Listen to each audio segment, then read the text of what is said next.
I'm Eve, and I play games.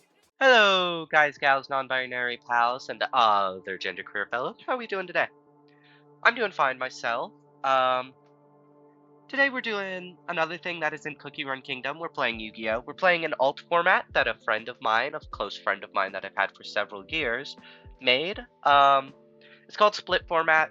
This was a format that we ran, I want to say 3 years ago. It died off a bit. It was pretty active when it did exist, but it died off, and we decided to reboot it for the good old times. And this time, well, I suppose I'll explain what the format is. Split format is basically the idea is you have a bunch of specific pools of cards that you build from. So, say you have a pool of cards that's like a synchro pool that's built around synchro summoning, and an Xyz pool that's built around Xyz summoning. You have a melodious pool that's built around the melodious monsters, you know what I'm saying? And then you have a bunch of pools like that, and you have a generic card pool, which is another limited pool with just a bunch of generic staples in it. Like, you can see we have a tour guide, we have Missing Barrows, we have Witch of the Black Forest, Gale the Blackwing, the Breaker, the Raikos. The Raikos aren't actually in generic, never mind. But you have a pool of bunch of generic staples, and then you have a bunch of specific pools, and you build a deck by choosing a generic card pool and building with those cards while also using the generic staples provided to you. And last format we did this, we really did like archetypes, like there was a hieratic pool, there was a Watt pool, there was like specific archetypes. This time, well, of course this is a specific archetype, but this time we're focusing on like time periods and like the different decks that are available in specific time periods. So we have like a goat control pool, we have like a Teledad pool. So we're gonna go ahead and look at a game that I played today. It was I'm playing this Odion deck. This, of course, is a specific archetype, but we're not strictly adhering to the idea of like vibes-based periods. My opponent's playing Chaos Dragon, which is a specific period. What period was that? That was. So this is like 2012 idea, but all of them. So the weird thing about this format is you have all these different time periods, but we're trying to have like consistent gameplay. So you have this 2012 deck idea, but the 2012 deck idea also has to be about the same power level, have about the same play patterns as the GOAT control pool. So you have these different time periods, but you're still trying to make them work.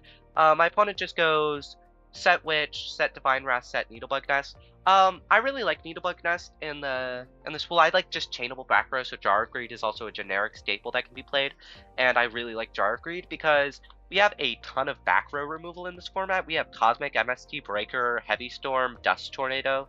So, and I don't even think that's all of it. We have Tigu for Alucard. So, I really like chainable back row because it just means you just get to sit on the chainable back row until your opponent tries to remove it. But that has kind of a reverse effect where back row removal then becomes worse and means that the chainable back row becomes worse because that's kind of its purpose, and then you get to play a real back row because your opponent's playing less back row removal because of the chainable back row, and you get like weird like smoke screening into chainable back row and real back row and that sort of back and forth, and it's interesting. I would like to see maybe less back row removal. I think maybe we need 6 options, like 6 copies total, so you could have like MSD Cosmic Heavy Storm, and that would be cool. Of course, there's only one Heavy Storm. We don't have triple Heavy Storm in the format. I really do like the one of Heavy Storm. It punishes people for just playing I'm going to set 5 cards sort of decks. We also have Dark Storm. I think those are 2 very huge pillars for formats like this. Okay, so we're going to go ahead and go next. I go ahead and normal summon Tigu here. You could totally argue for normal summon Witch instead. I wanted to make Alucard and put pressure on these sets, but maybe you hold the Tigu because it's supposed to be more of a tempo play than it ends up being here because my opponent Divine Wrath. I actually really like this trade for me. I think maybe Divine Wrath pitch Tigu is a bad idea on their part, but I can totally see the argument where it's like, I have to Divine this Divine Wrath this Tigu, or else they can go Alucard, destroy my Divine Wrath. And I think it's right to use your negation on the Tigu rather than the Alucard, because if my Tigu goes through, I could go, well, my Tigu went through, so I'm just going to summon Sangan and sit on a Sangan instead of making an Alucard. And so I think it's totally right to use your negations on the Tigu instead of the Alucard. So I see the Divine Wrath. I think maybe pitching the Tigu instead of the Sublimation Dragon was wrong. I think that's maybe wrong. But I can totally see pitch Tigu instead. Maybe you see, when my opponent passes, I want to be on the beats, is what my opponent's thinking maybe. So they just want to get the Sublimation Dragon out. And I can see that. They just go summon Witch. Probably trying to play around Dark Hole. No, I'm sorry. You have to get the Sublimation Dragon out. You get so much more. The damage is definitely something you don't want to be ignoring. They just go ahead and Jar Upgrade here.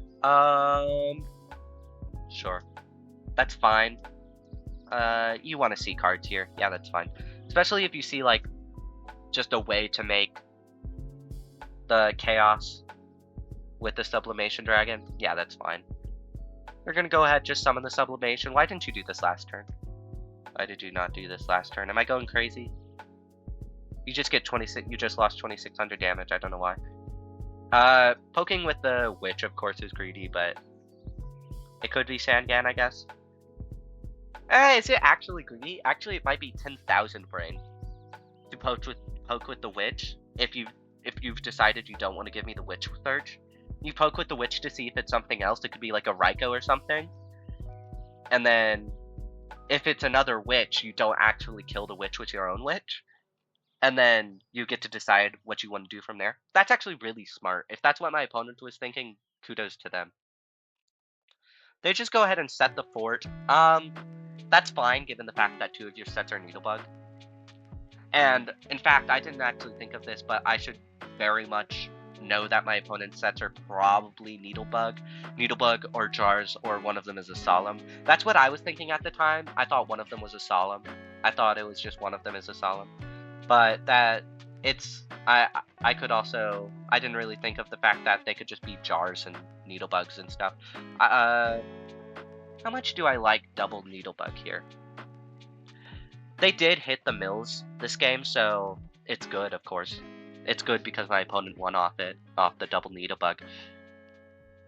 Yeah, especially, okay, so I think maybe if I don't set the fort myself here, the Needlebug isn't the greatest. But because I set a bunch of cards, you know that I probably don't have HS, right? You know I probably don't have HS, so you're just going to go ahead and Needlebug and not have to worry about me having HS, because that's what Needlebug is really. Needlebug is an enabler, but it functions a lot more like an anti-back row card. Anti-back row hate card, an anti-back row card, one might even say. So they go ahead and hit the White Stone. They add the the Blue Eyes. They go ahead and add the Blue Eyes. They hit the Arc Brave off this, which is really good.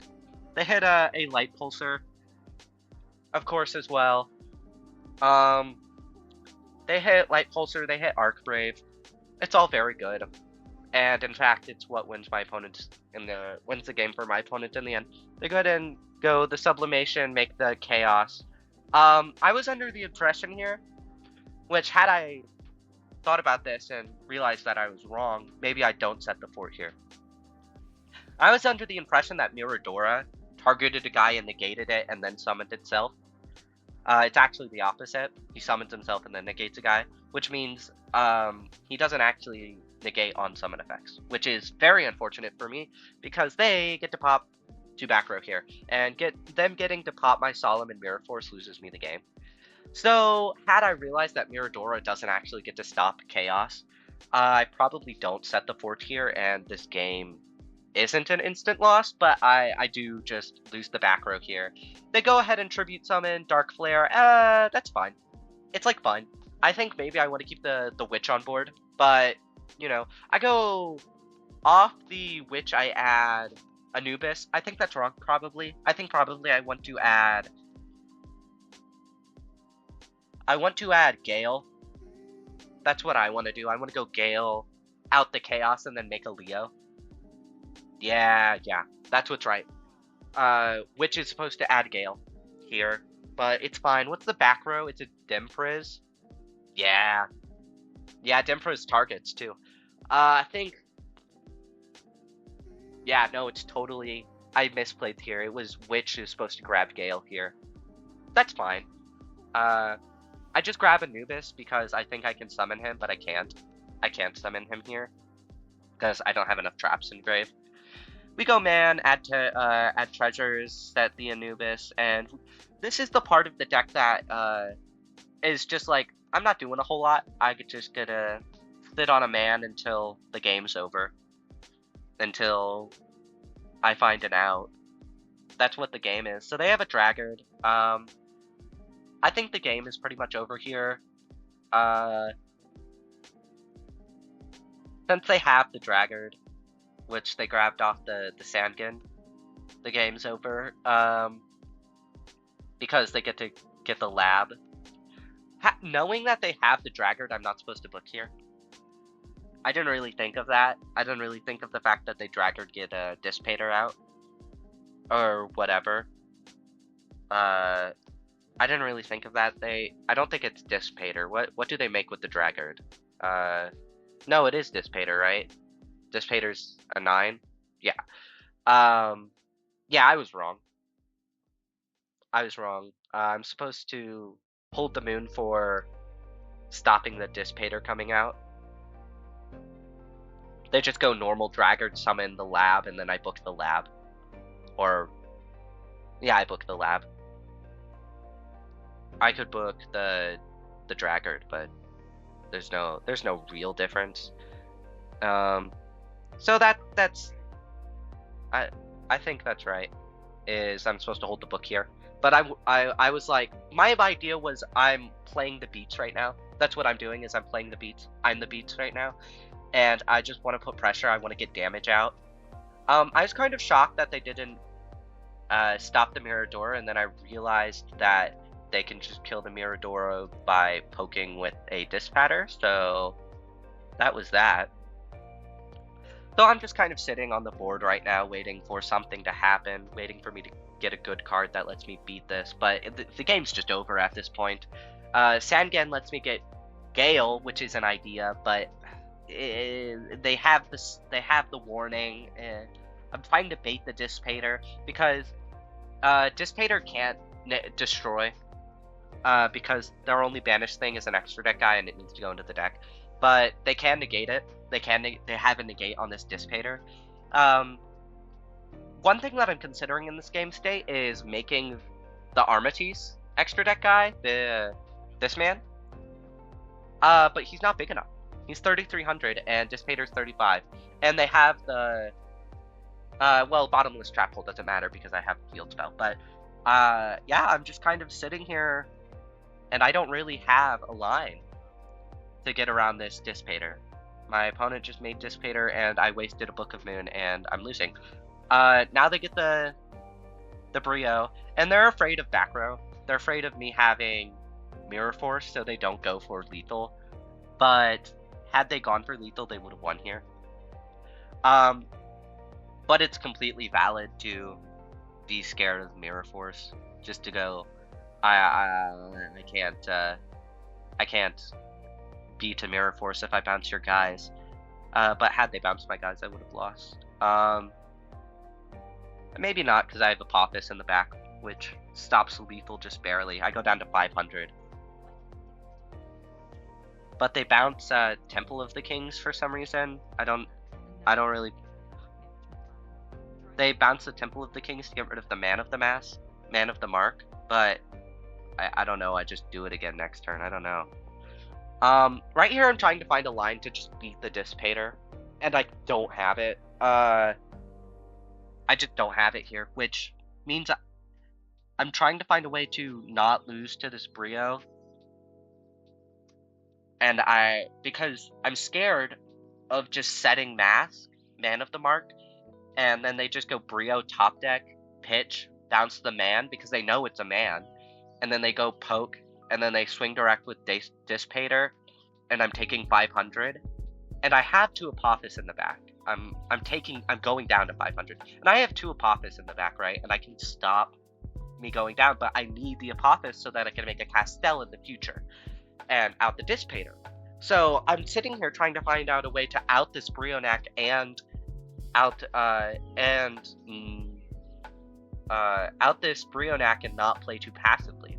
And I just don't think it exists in this position. I don't think I can out the Brio, especially when I find out that both their back row are bottomless. So they bottomless the Castell, and I go, well, that's unfortunate, but I have to Anubis here. I have to just get Anubis and get this Brio off the board, or I'm losing way too much life. So I just go ahead and summon the Anubis, and it's another bottomless, and I lose. And that's that. That's game. So we go on to game 2, and this time we're looking at, I sided in Breakers and Rykos. I sided in Breakers because there aren't a lot of back row, and I sided in Rykos because removal is really good into this matchup because they just have a bunch of really big guys. Like you saw, they were just making Dissipators, they were making etc, etc, etc. They were just making guys. And this game's actually really interesting because one of the best cards into this matchup, into my matchup, is Cosmic. And they have the Cosmic, so they just get rid of my Treasures of the King. And Treasures of the King is limited in this format, so I can't really do a whole lot about that. But they're going to go ahead and go 100 over, and I'm kind of convinced at this point that the game's just over. I go ahead and just summon Apophis because I'm, again, in my brain, I'm thinking I'm on the beach right now. I have to assume that my opponent's hand is trash or I lose the game. If their hand isn't trash, I lose the game. I lose the game if their hand isn't trash. Like, if they have a playable hand, I lose the game because they cosmiced my treasures. So I have to just go aggro and assume that all their cards are bad. I just go, my opponent's cards are bad, my cards have to be better than their cards or I lose. So I just go Apophis, I'm going poke, poke, poke, poke, poke, poke. They go Tigu, I have the Solemn Warning, which is why I was comfortable beating over the Witch. I was like, I'll just warning whatever they search, and that's what I do. Like I've said in the past, I think negating the Tigu over the Archbrave is better. They had the Sublimation for Archbrave, which was pretty good. That was a pretty good thing, but I have outs to both of these things in my hand. So we're very much chilling right now. Like, what are they gonna? They go Light Pulsar over the Gale, which that's good. It gets the tuner off the board. It gets the guy off the board. But I have a Raikou at hand, which I'm thinking I have a good chance at just lethal on board. I sit for a long time and try to figure out what this face down is. I'm like, what the hell is that? I should have realized it was Labradorite, but I just didn't consider that. I was like, and I eventually came to the conclusion that it had to be a Thunder Dragon Dark, but it wasn't that. It was a Labradorite. So I Raikou here because I have lethal, and I don't have a back row. So I don't know why they didn't set Dimpras. It's because I think they got the Dimpras too late. I think it was off the Jar of Greed. So we head into game 3.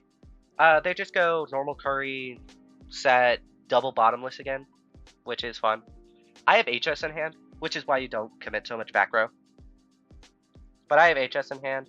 I don't think I immediately commit the HS. They mill an Eclipse Wyvern. Unfortunately, Eclipse Wyvern doesn't do anything.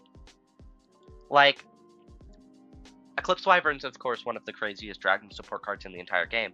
But you see, in this deck, a lot of times you're just like sitting on hand that doesn't do anything with it. Like, what am I gonna do with an Eclipse Wyvern in the grave? I have a Galaxy Serpent and a Labradorite in hand. Like, I don't know.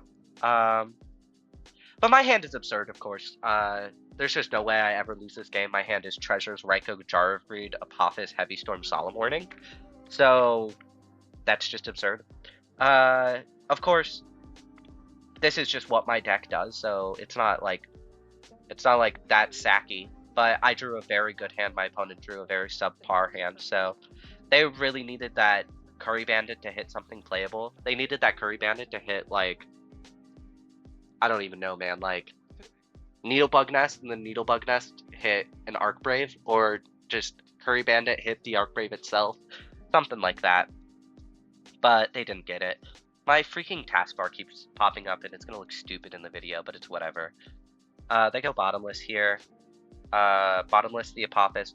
This Bottomless the Apophis really confused me. I just had no idea why they did it. I don't know why they did it. I sat here trying to figure out if I had the HS here, because if the Bottomless the Apophis was signaling something. The Bottomless the Apophis really confused me because it convinced me that this face down is a Gren Kappa. A Gren Kappa, the flip monster that's like destroy 2 set cards. It convinced me that this face down was a Gren Kappa because I was like, why else would they care that much about keeping this face down alive? If it's a Sangan, they don't care. If it's a Witch, they don't care. If it's like a they can't have Raikou. If it's, I don't know. I could not think of a face down that this could be, and I was like, it just has to be a Gren Kappa for some reason. I don't know why they're playing Gren Kappa, but it has to be Gren Kappa. And so I HS, because I'm like, well, if it's a Gren Kappa, I'll play a little more aggro and not set any back row. And then I decide it's a Gren Kappa, so I flip the Raikou. And turns out I waste a Raikou because it's not a Gren Kappa. But I was like, this has to be a Gren Kappa. That's the only thing on the entire planet that could be. And then, of course, my opponent's on an empty board and I have 4,000 damage. So I just kind of punch them in the face until they're dead. And that's what happens. I didn't summon the man because I didn't want to lose to TT. Or, I was a little concerned about Mirror Force, but not really. It didn't really matter. Of course, you use the negate on the Tigu like you're supposed to, and that's that. That was the game. We went 2-1. I really enjoyed it. That's why I'm sharing this game. I really enjoyed this game. My opponent bricked a bit in the last game there, of course. They got the Tigu eventually, but it wasn't enough. I had the negate board, and they drew, of course, 2 vanillas. But to be fair to myself, yeah, my opponent did brick really bad, but this is what their deck looks like. It's 60 cards. So, I mean, this isn't actually bad. This is like an okay way to build this deck. Like, it's spicy, of course, and not everything here is the way that I would do it, but anyways, as I was saying, this deck isn't a horrible way to build it. I like it actually. I like the turbo milling. I think there are some decisions that aren't what I would do. I'd just drop all the blue eye stuff, maybe play a 1-1 of the vanilla tuners. Draggard is insane, of course. I'd main Heavy Storm, of course. I don't know why. But I'm not here to scrutinize his deck, of course. But yeah, that was that game. I'll see you guys around.